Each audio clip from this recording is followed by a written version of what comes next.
Lebo v živote a nelen v tomto meste platí, že všetko zlé raz sa ti vráti. A to dobre sa vždy niekde v ďalke ako dým po vetri stratí. Presne tak ako pri probléme stratia sa ti do hľadu všetci tí akože kamaráti, čo tvrdia ti do tváre často, že kryjú ti chrbát, pritom hádžu pohlená pod kolená po zachrbáti.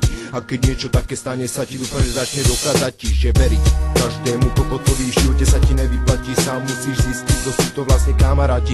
Kto len smradí, že im húba smrdí ojebami. Taký spodáš plnú piču. Ty prechádzka ulicami medzi panelami, stretneš sa s osobami dobrými, zlými, ľuďmi s rôznymi povahami, charaktermi tvorenými, rôznymi zážitkami, skurvenými životnými osudami, žitými medzi domami. Ulicia Bratislavy, kde roky za rokami vyrastli sme aj my sami. V uliciach Bratislavy, kde každý robí to, čo vie pre svoje prežitie, aj keď mnohí zjavne s problémami. V uliciach Bratislavy, ktoré žiaľ dali mnohým viac ako ich rodičia, ako ich vlastní otcovia a mami, ako ich vlastní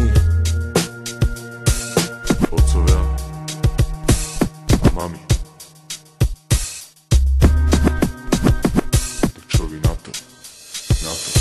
Otcovia a mami, tak jak ste nás to vychovali, jak ste o nás dbali, že mnohí z nás museli vychovať sa sami. Ulicou, ktorá zákon má a vie dáva rany, tie rany z každej strany.